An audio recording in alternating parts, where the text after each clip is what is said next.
All right, today we are welcoming Kat to the Shift Happens podcast, or should I say tonight, because we've got our second New Jersey guest on here and we are both recording late at night. So welcome on.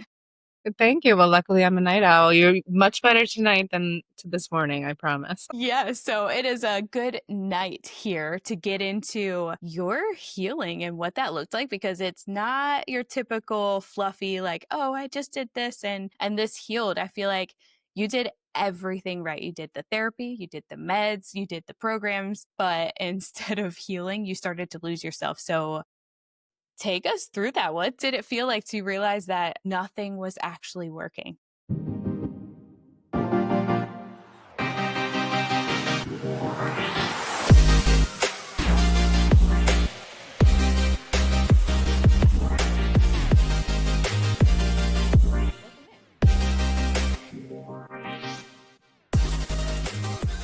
Mm. Take us through that. What did it feel like to realize that nothing was actually working?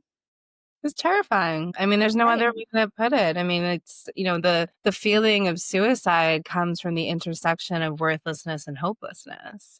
And I had lived with a lifelong sense of worthlessness thanks to my very toxic, dysfunctional family. It had given me some really just, distorted messages around who I was, what I was there to do, which essentially was to serve the family. It was a very patriarchal type of structure. And while I was certainly encouraged in school, I was getting a lot of really damaging messages from my brother, who was a severe bully to me, still is to this day.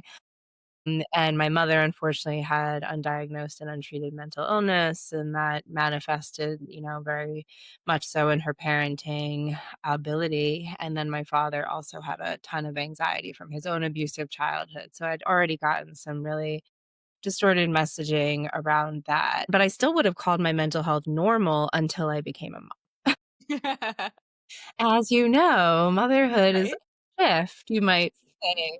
Actually, the Yep. big shift, I don't know if you're aware of this, but there was a study done on mothers or women who intended to become mothers, and there were brain scans done before they got pregnant, while they were pregnant, and then after they delivered. And those brain scans showed that it was the most dramatic transformation possible in the neurological system. So becoming a mother literally changes who you are. And for me, it unfortunately brought up a lot of shadows and things from my childhood that I hadn't yet really healed or even acknowledged. And so when I started crying every day, I accepted their diagnosis of postpartum depression, and I blamed it on the fact that breastfeeding was a significant challenge for my older son and I. And then when my second son was born, his birth was a traumatic birth, and that's when I basically could not function without medications. And I continued on the road of therapy and eventually did EMDR. And then when I couldn't work, I did a partial hospitalization program, and none of it was making me better. It was actually making me worse and making me feel more and more and more hopeless. And it was when I finally had the courage to say to my psychiatrist that, I appreciate everything that you've done for me, but none of it is helping. In fact, the suicidal thoughts are the loudest in my head. And that's when she really listened to my story and gave me the correct diagnosis, which was complex PTSD. And that really helped to reframe my childhood through the lens of trauma, specifically complex trauma, which is a unique beast, and start the healing process. But I was far from complete.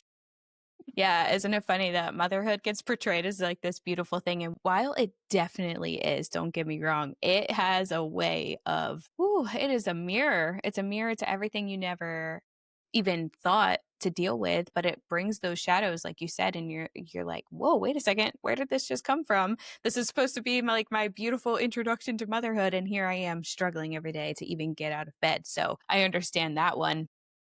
And how did you get to the point of like questioning that it was the system itself instead of maybe um, the tools or the medication or something like that? How did you get to the system itself?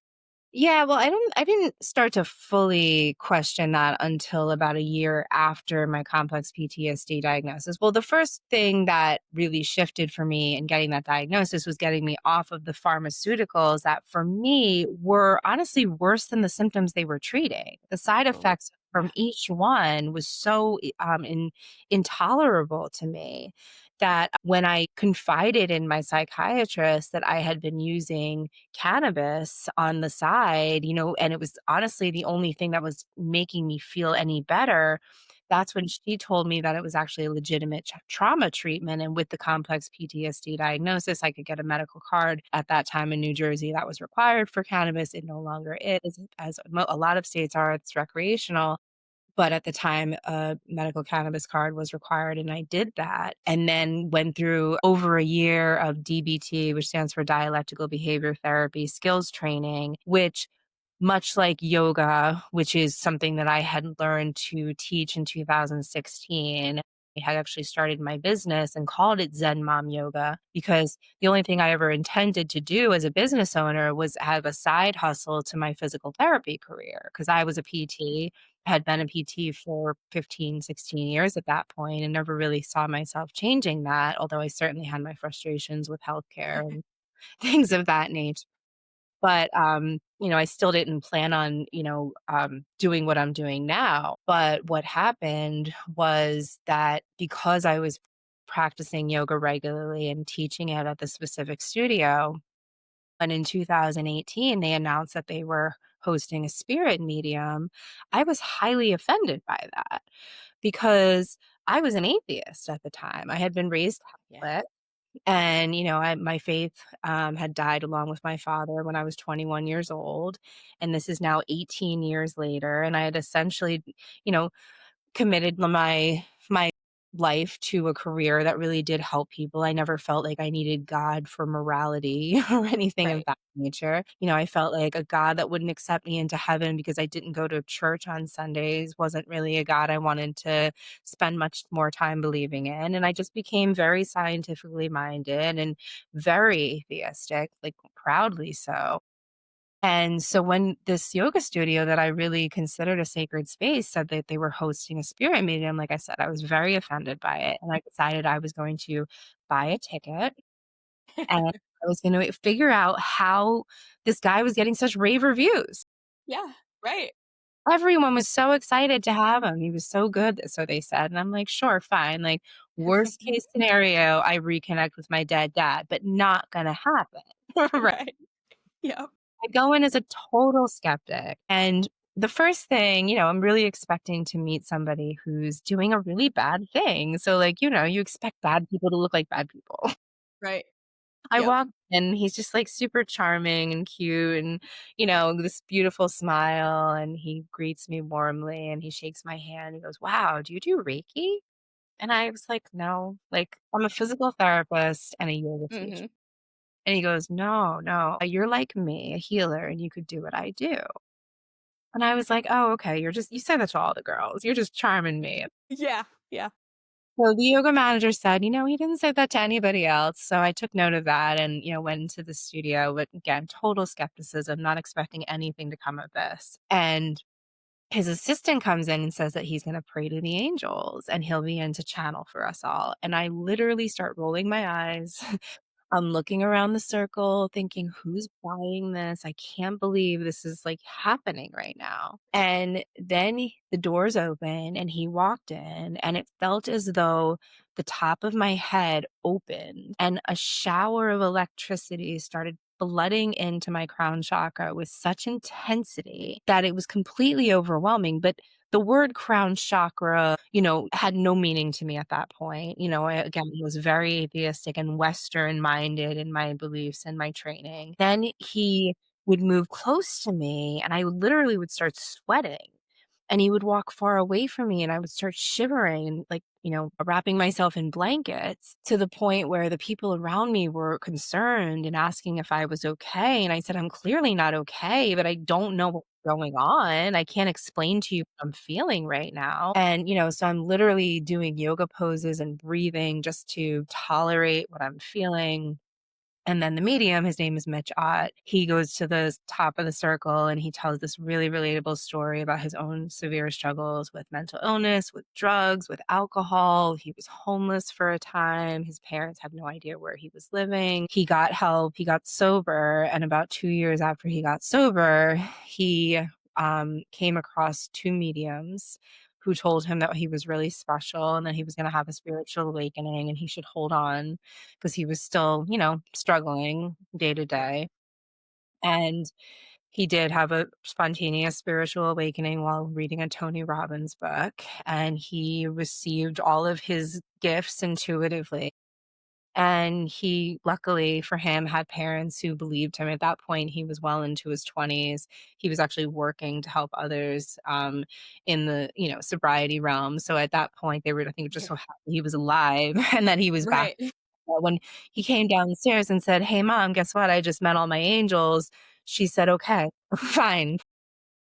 We can deal with that."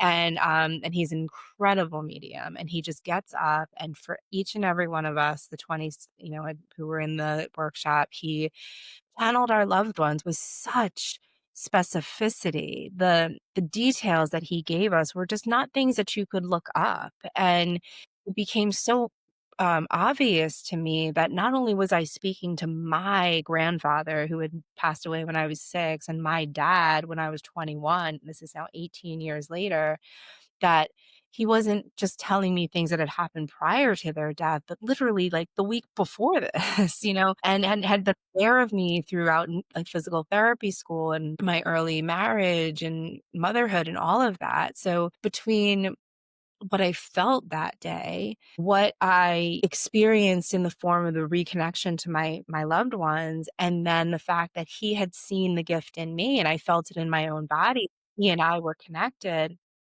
essentially took the, energy healing and the mediumship and the complex trauma work as seriously as I did my physical therapy career before, and ultimately have developed into a coach that wears all of those different hats. I love it. I feel like it's such a cliche saying that everything happens for a reason, but it truly does. And going into that as a skeptic and then coming out completely changed, I feel like it's a very common theme, especially when I have guests that have been through some sort of spiritual awakening or let's say, have become awake, because there are people who are still sleeping and there are those who are awake now. And I feel like a common theme that I've seen with that is that they were a big skeptic of it before, or they were questioning it, or they weren't ready for it. It was nothing they ever even saw coming. And I see that in your story too. Like you had no idea that was coming. And then now look.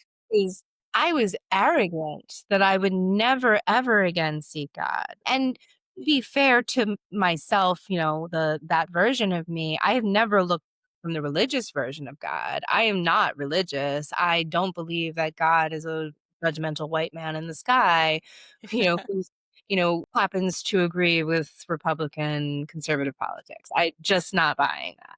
Right. But I do believe in God. In fact, I know God, and God is love. God is unconditional love. Unconditional being the big, huge asterisk here. Right. And, words don't teach us, experiences teach us. And God isn't Yeah. afraid of our doubt. God isn't Yeah. afraid of our skepticism because the truth is the truth. And ultimately, if you go searching for it, you will find the truth that you are of a much greater reality than the eyes can perceive. And that, especially for the people I'm called to work with, what you are calling, like I once did, your mental illness. And for me, that manifested as anxiety, depression, even bipolar disorder at a time where I was literally being gaslit by my best friend group. And I lost 13 of these women in 1 year. Like, yeah, no wonder I was manic, right? Right. Right. These things that we call diseases are actually symptoms of trauma that is manifesting due to, in some case, decades, if not an entire lifetime of, unhealed trauma, repressed emotions, and blocked energies.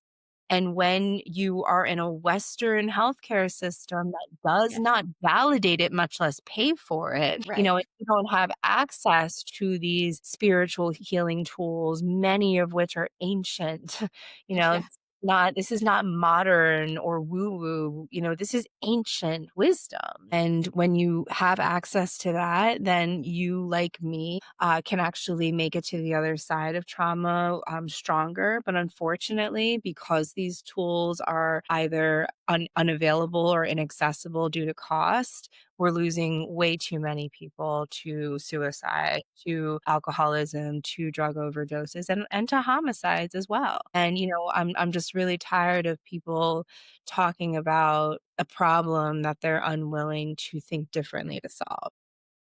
Yeah, that's interesting that you say that is to think differently or even be open to doing it or hearing somebody else's perspective that's different from yours. And I think that's so important in today's world is being able to hear different perspectives, different ideas, but with an openness and a willingness to actually hear it rather than just be like, "Nope, I'm shut off. You're done. Nope, we disagree. Now we can't be friends." Like I just firmly believe we need to be able to listen to other things. So that kind of takes me into like how did people around you react speaking of being open to these ideas and these perspectives? What was the reaction like from those around you? Well, unfortunately, I did have to lose the majority of people that I was in relationship with, including my then husband. I mean, it certainly was not the only crack in our relationship, but it was the straw that broke the camel's back. He married an atheist, and Yeah. now he was married to somebody who went through a mental breakdown and then had a spiritual awakening. I don't blame him, and everything does happen for a reason. You say it's cliche, but it just so happens to be true. I don't believe Right. in coincidences, right? I don't believe in mistakes.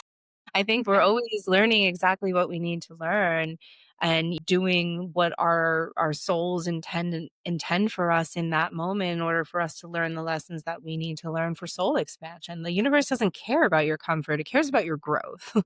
Yes. And what you're describing here that most people are unwilling to do is a growth mindset, a willingness to learn, a willingness to be open-minded to new perspectives. And I was one of those absolutely not ever going to budge in the way I thought about this for 18 years. And that just so happened to go hand in hand with really severe mental health struggles. And, because it turns out that people like me, likely you, Kayla, are highly empathic. We really genuinely feel the emotions and energies of other people. We genuinely have visceral emotional reactions Yep. to the world around us in ways that actually can be quite debilitating if you don't know how to protect against.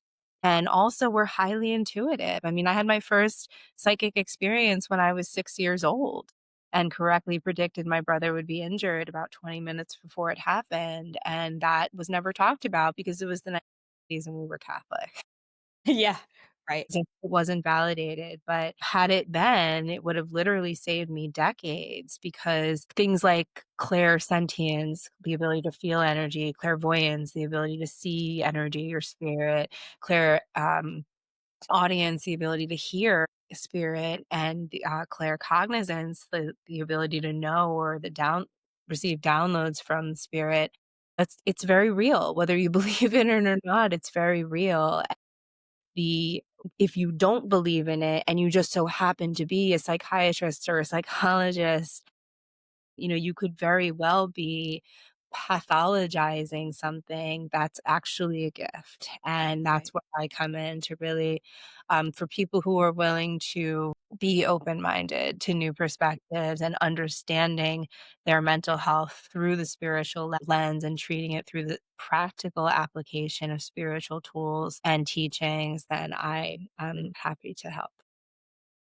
You hit the nail on the head when you said probably that I was probably like that as well because I literally could just you're right, it can be debilitating because I can just sponge people's emotions, and even sometimes during guest interviews, like, they will be saying something and I'm just feeling it for them, and I can be transported exactly where they're telling me, and I'm like, "Hold on a second, we gotta chill," because I'm literally feeling it, but at the same time, before I was kinda open to all of this, I always just attributed it to my gut. I would have these very random, scary accurate gut feelings is what I called them. It has happened at least 5 times where it's just like a random, well, I considered it random then, thought. Like all of a sudden I'd be like, this is going to happen or that's happening right now. And then it turned out to be completely true. And I was like, there has to be something more to this now that it keeps on happening than just my gut feeling because it was too accurate too many times. And that's when I was like, okay, I'm open to hearing a little more. Yeah, well, that's your intuition because here's the thing. We don't think our thoughts, we receive our thoughts. And where we are receiving our thoughts, much like with a radio station, it depends on where your frequency is dialed into. So when you're in a moment of unresisted presence, because most of the time we're living in our head. That's just a reality for most humans is that we're really living in our head and we're constantly thinking about things that have happened in the past that we can't change or things that Right. things that might happen in the future that we can't predict, right? Very rarely are we just simply in the present moment. But it does happen. It happens when you drive or you'd crash, right? It happens when you're in the shower because generally speaking, being in the shower is a pleasant experience and you're enjoying the water and the smells and the feeling of being clean. And, there's certainly moments in life where even if you're not doing it intentionally, you're in the present moment. And when you're in the present moment and you are unresistant in your connection to your higher self is giving you direct information. And you get to decide whether you trust that information, right? Because plenty of people receive intuitive knowings and then talk themselves out of it. Right. But the more you trust that that information is coming from, you can even think about it as the GPS system. Your higher self, that highest, I guess we'll go back to the radio station analogy. You're only going to hear what's on 107.9 if you're tuned into 7.9, right? When you receive from that frequency, it is almost like having a GPS that's looking at your life. Yes, you specifically, your life, and knows you so intimately where you are, where you want to be, all of this unique obstacles and challenges in your way, and can feed you essentially information or downloads, inspirations, urges. They come in all different forms, one at a time, but are you following that? Or are you, like I said, talking yourself out of it or staying in old habits of behavior and thought that aren't serving you, but, at this point, are hard to break, patterns of self-sabotage or addiction, for example. Right. I love the radio example here because that really puts it into perspective of like, are you tuning into yourself or are you switching to a whole entire different station? You know? Right. I mean, if you're want to receive from your higher self, but you're constantly in the frequency of fear or guilt or shame or anger or resentment or bitterness, you're not going to be able to hear what your higher self is saying. This is random, but I just felt like I had to say it. Is I randomly read this book a couple days ago, and it almost said exactly what you just said of these bad feelings, right? And it's almost like a bad spirit within you, and until you like release those, like you're gonna have all these different symptoms of yourself. And I thought that was, I don't know, it just felt aligned with what you were just saying. So I was like, man, I gotta sneak that in here. Yeah, I mean, it actually validates my work as a channel. I really am, in order to do my job, and I would never appear on a podcast if I wasn't tuned into the frequency of my highest self, right? I'm receiving information that's going to confirm to you and to your listeners, the listeners that are attracted to this episode, that again, words don't teach, experiences teach. So if I say words and they remind you of an experience that you've had, well, then it might resonate as truth for you. Right. Right. So yeah. That's a really good way of putting it. At any point, were you scared of what was happening? I'm talking about the aftermath. Were you like instantly open to all of it after that? Or were there any points of being scared after? I mean, there have been moments of, I mean, to say that my life has improved after my spiritual awakening would be, I don't want to say I don't want to say it's a lie. My life is certainly looks absolutely nothing like it used to on the other side of my spiritual awakening. And a lot of that has been very painful to go through. I can't even pretend otherwise. Yeah. But when my reality was suicidality, which was when I was 38 years old and a mom of 2. Desperate times call for desperate measures. So I really had no choice at that point but to open my heart and mind to other perspectives. And, so yeah, have there been moments of fear and doubt and, "Oh my god, what the hell am I doing?" Yeah. Absolutely, but the beauty after a spiritual awakening, especially when you continue to do the vibrational work and you are present and aware most of the time, I see enough divine synchronicities in a day to show me that I'm on the right path. Even when things don't necessarily look the way I want them to look in my bank account, for instance, or my love life. I Right. still see that I'm clearly following my intuition because, I'm seeing whether it's repeating numbers or certain messages. A lot of messages come through for me on vanity plates, which I know sounds crazy, but it's a truth. Or people saying things that I was just thinking or looking up, or there's tons of different ways that synchronicity comes in, but it's allowed me to stay the course even when the path has gotten really dark, which it has, unfortunately. Right. So take us into today with all of this work that you're doing. What has that been looking like to work with women to be like, listen, there might be something else to this that maybe you haven't explored? Like, what has been the reactions? What has this been like for you? Oh, it's just such a blessing. I mean, the women that I'm called to work with have most likely, like I did, tried a lot of Yeah. therapy, and even a lot of spiritual healing tools, because anyone who's going to work with me is going to be at the very least open minded to spirituality, if not highly, highly spiritual. And it's really about integrating everything that they've learned and taking that knowledge and embodying it into wisdom. But without fail, I have the best clients. They are the smartest women you'll ever meet. Highly empathic, highly intuitive, highly gifted. Some have been through traumas that are unspeakable.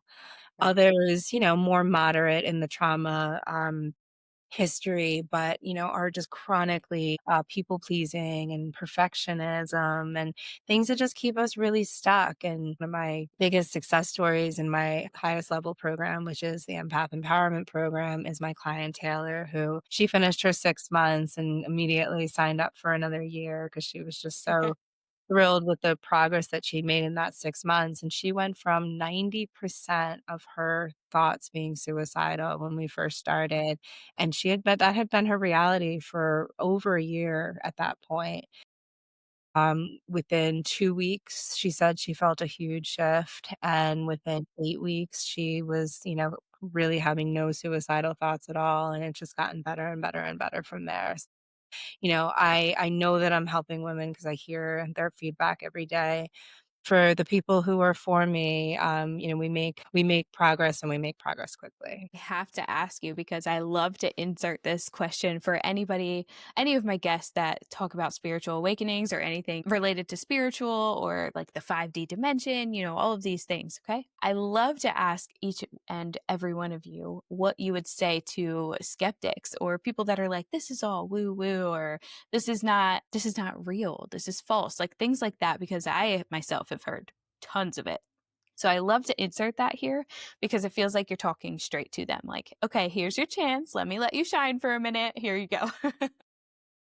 Okay, well, I definitely would say I understand the skepticism 100%. I lived in that headspace for 18 years, and I literally almost died on that hill, because I certainly Yeah. didn't go seeking a spiritual awakening. I just knew that I had tried everything Western medicine had offered to that point.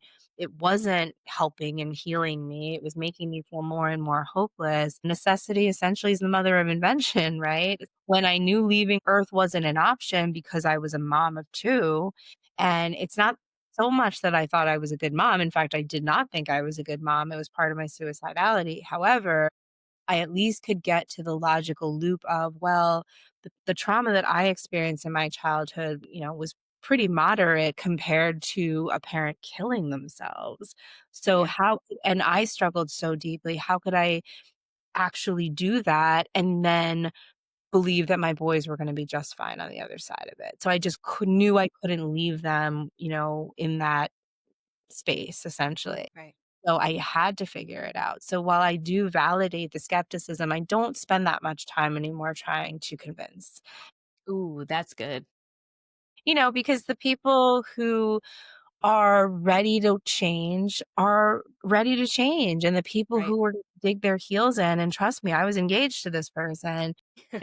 If people don't want to change, they're not going to change. And it doesn't matter Right. how much spiritual wisdom and insight and Reiki and mediumship you provide. If they're not willing to do the hard fucking work to Yep. change, you can't force anybody. And honestly, you'll kill yourself trying. So yes, for people who want to call me stupid and crazy, there's a whole bunch of people you can go Yep.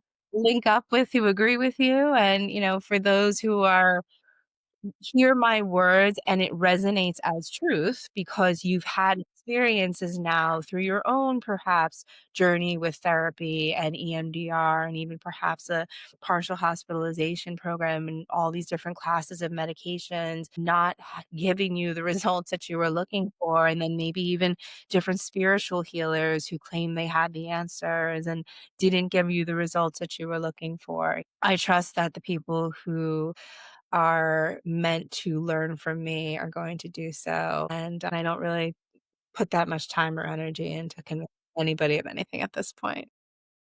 This is why it's one of my favorite questions to ask is because you get to see the passion come alive.